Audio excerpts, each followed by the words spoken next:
So we all use photography as painters. Some of us use it more than others, but photography is a great tool to use. And especially if you combine it with going outside and at least trying to do some color studies, it's really a good tool. One of the many problems is, and probably the biggest problem, is we see too much, or the camera shows us too much. It picks up every detail. Whereas if I'm outside painting and I'm focusing on one area, all the other details of the other areas kind of fall away. I think we naturally see less detail outside than we do when we're looking at a photograph to paint from inside. But that being said, how do we use the photograph to paint something and eliminate the details and just stick with what's important? So going to the images here, I'm using a photograph from Tucson, Arizona. This is in Catalina State Park. And there's a lot of detail. There's a lot going on. Not only is there a lot of rocks here in front, and a lot of detail and a lot of clutter here that I want to get rid of. This kind of these dead branches here. I want to kind of sort through that and figure out how to paint it, because I don't like it. And I don't like all the rocks. I want to pull them together into shapes and masses that will make a better painting and not so cluttered looking. Then on top of that, the cliffs in the background, this Push Ridge back in here, very, very detailed. Too many little darks and lights. So there's a lot going on here. And if my default is just copy what I see exactly, because it is a nice photo. If I'm just going to copy it, I'm going to really get frustrated because there's just too much. And to copy like the shrubbery here with hundreds of little highlights and all this stuff in the foreground, these dead branches and the rocks, will really get irritating, frustrating, and won't work at all. So how do we approach this? So let's go first to the drawing stage of the painting. And I'm using a square format. This is 18 by 18. The photograph is not square. It's more of a longer rectangle. 18 by 24, I think, would fit this pretty well, or maybe 9 by 12. But I have to decide what's important. So if I'm zooming right in here as the important stuff, then how much can I pull back and what can I include to make it work? So my decision is to pull back a little past the saguaro cactus here on the left, and a little past the trees here a little bit, I think. But anyway, it's more of a square format because this image is a bit more about the height than it is the width. There's some width here I'm interested in. Here between the cactus and the shrubbery, I like all that. But it's also the height. It's the rocks leading up to the cliffs, and the height of them leading up to the height of the cactus. So I think more of a square works better than a long horizontal or a tall vertical. Square kind of hits it in the middle as far as what shape to use. And I'm composing these rocks and using them as a lead-in into the composition. So the rocks create a pattern of dark and light. They also create a line. There's a line here created by the edge of the rocks going up here, or a line this way, the edge of the rocks and the grass, following along around this way and then leading up to the focal point. So I'm arranging those rocks into a pattern and shape or line that leads the viewer's eye into, because your eye picks up this dark shape of the rocks and follows the light pattern and kind of leads you to the horses here in the focal point. And these I got from another photograph of some ranches in the area of Tucson. A lot of ranches let me do some sketches and photography, and it comes in real handy when I want to add something to a landscape. So what I'm seeing is the shape of the sky, the shape of the mountains, the shape of the ground, which includes the rocks. And so I've got 1, 2, maybe the ground or the hill here in front is the shape of the rocks and the shape of the grass. So that's 4 shapes. And then the 5th shape is this dark of the shrubbery, the cactus, the tall cactus, and the figures. They're all massed together into a big solid dark shape. And that's how I simplify this. I have to pull it together with value, simple value and simple shape. So I do have 2 darks. The dark of the mountain is a little lighter than the dark of the, trees and cactus and figures and rocks. But, they all create one big shape and then a lighter shape of the mountains in the background. So I've reduced it to about 6 or 7 big masses and about 3 values. 1, 2, 3, maybe 4. I got the dark of the trees, horses, cactus, and the shadows on the rocks, and then the dark of the mountains, and then kind of the light halftone of the sky and the ground, and then the highlights on the rocks and the mountains, and the highlights on the rocks in the foreground. So 4 simple values. And when I do this, I really try to establish how many values. I don't want to just start adding values and see what I come up with. I make a definite decision that I'm going to reduce it to 3, 4, maybe 5 at the most. But usually 3 or 4 works a lot better. And this sets things up. It's not the final set of values. I'll probably add a few more as I add color, and there I can start to see more subtle value changes. But keeping it simple, 3 to 4 values for the block in of the color really helps make the painting work a lot better. And I'll talk about that as we go on. So next stage here, I'm painting very thin. Now, let's go back here just a second. This is raw umber, which is kind of a muted, warm brown, very dark, and it's just paint thinner. I might have a little liquid in here to make it dry quicker so that I can get to the color. Sometimes I will put the color on top of this wet drawing stage, and that affects the color, makes it a bit more muted, which is okay if I'm using that to mute the color. If I don't want to do that, I'll add a little liquid to it, and it'll be drier a lot quicker, and I can start the color in about 2 or 3 hours. And here I'm starting with the darks, starting with the background color. I'm trying to keep the color a bit stronger at this stage.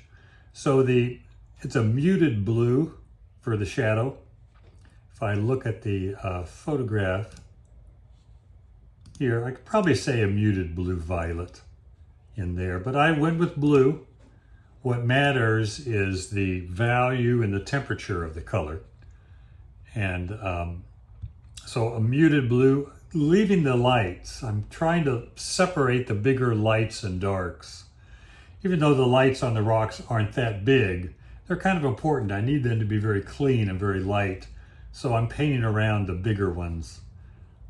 I'll probably add some smaller lights on top of the shadow, but trying to keep it separate right now and just doing the darks. You can see here the dark of the tree, dark of the figures here, dark of the cactus, and the trees and the rocks. So the rocks, pretty much the same as the background mountains, but just darker and a bit more orange or burnt sienna. I got to mute the blue in both those shadows, the rocks and the mountains. And I'm either using blue or burnt sienna. The upright horses and figures are going to be my darkest dark for the most part. So this is, blue and burnt sienna. Maybe a little bit of crimson, but it doesn't have to be. It's my darkest right now. And I'm looking for big, simple ideas and shapes and values. No detail whatsoever. It's tempting to go in and start picking away, but I have to keep things really separate. Adding the lights on the mountains, and it's just a warm light. So this is white and orange, maybe a little bit of blue or violet to knock it down, but that gives the contrast of dark and light in the mountains, but also the contrast of warm and cool. Warm sunlit areas and cooler shadow areas. Here, zooming in a little closer, and you can see how thin the shadows are. Lights are a little thicker. And this is by no means every brushstroke being a finished brushstroke. I'm just trying to fill in big, simple, dark and light. You can see the burnt sienna and blue there. Just trying to establish a value and a shape, but keeping it very, very simple. So here I'm adding the lights on the rocks, and it is also orange, but it's a bit more orange than the background mountains. So orange with just a little blue or violet. I might be adding violet instead of blue, but it doesn't matter. It's a warm and a cool together, with the warm dominating. The warm dominates in these rocks. And I might have burnt sienna and orange with a little bit of blue or violet in there. So again, that warm and cool with the warm dominating. And filling in some dark and light of the greens, going more yellow-green on top, and a darker green, maybe towards the blue-green in the shadow. Again, looking for that contrast of temperature, cooler in the shadow, warmer in the light areas. But the key is keeping it simple, because if we look at the photograph, and let me pull back, you can see what I'm doing. I'm really simplifying this shape. So when I get to the shape, just simple dark and light shape, and really keeping them separate. This shrubbery over here is a little bit different, a little lighter in color, more of a yellow orange green instead of just a green. And adding the yellow greens on the ground. Yeah, this is a different plane, the grass, than the green on the trees. The trees are upright, so the light green on the trees, a little darker than the light green on the grass. I need to show some kind of difference there. And now blocking in the sky, I want a real warm sky because the sun is in front of me. Everything's slightly backlit, so the sun is in front, which means the sky will be lighter and warmer. It won't be really just a cold ultramarine blue or cobalt blue. It'll be a little warmer. This is phthalo blue. And again, you can see some of the burnt sienna shows through, so I haven't painted this very thick yet. No need to really go real thick yet, although I am thicker in the lights on the mountain and in the rocks and grass, but staying pretty thin on the shadows. Filling in the sky, couple of values here. A little bit darker on top, a little bit lighter at the bottom, not much value change. And now I'm starting to pull things together, getting some little refinement on the shrubbery and then also on the riders here. Still, everything is still big and solid. Everything's holding together. The shadow pattern on the rocks, the trees down here below, they all kind of hold together. I'm not painting individual rocks. I'm painting big patterns, big shapes or groupings of rocks with patterns of light chopped in there. But not doing individual rocks by any sense of imagination. Out here, I do have some individual ones in the grass just to break up the big shape some. And kind of zooming in here just to look at the figures. Again, started really dark with the figures, you can see here. And now I'm going lighter. White horse here, so simple dark and light, but just lighter overall. Haven't done much here yet, but establishing some color between the three different shirts. And but still, I'm trying to see this as a whole. These three riders create a group, and I group them together by having their shadows hold it together. Now the White Horse doesn't hold together as well, but these two, I don't need to really separate them. Simplify them by making them more of one mass instead of detailing them so much and separating the values so much that they look real distinct. I don't need to do that. It works better, the painting as a whole, if I keep them kind of separated. Then here is somewhat the finished painting. This is where I'm at right now. And I'm not real finished. I've kind of set it aside, trying to figure out what to do, but I've broken up the color in the grass. It's not just one yellow-green. I've got a yellow-orange-green, a little more of a green-green. I've got some violet in the grass. Same value, but just different colors. Same thing in the shadows. I've added some other colors. But it's this stage, I think, that makes it hold together better. If I can get to this stage, this kind of takes care of itself. The broken color, the others, some detail, some branches, all that kind of takes care of itself. But I want to be careful with this detail. I can do a little bit of detail here at some of the branches coming out, suggesting them a little bit where the photograph shows a lot of detail here, a lot of branches everywhere. I'm trying to keep it a little more simple, just suggesting some branches and not overdoing it. A few lights, a couple of dark accents in there. Again, I've built up the paint on the light areas quite a bit. But I started out both the shadow and the light fairly thin and then build it up. I can just control the values better that way than to try and get things thick too fast. Now the shadow is still pretty thick, but not nearly as thick as the light. So I built both of them up, just keeping you can see where I scraped there. I didn't paint over that scraped area yet. But I will block in the lights on the rocks, the darks, then I'll scrape it. So I get rid of the excess paint, but I still have the value and color there.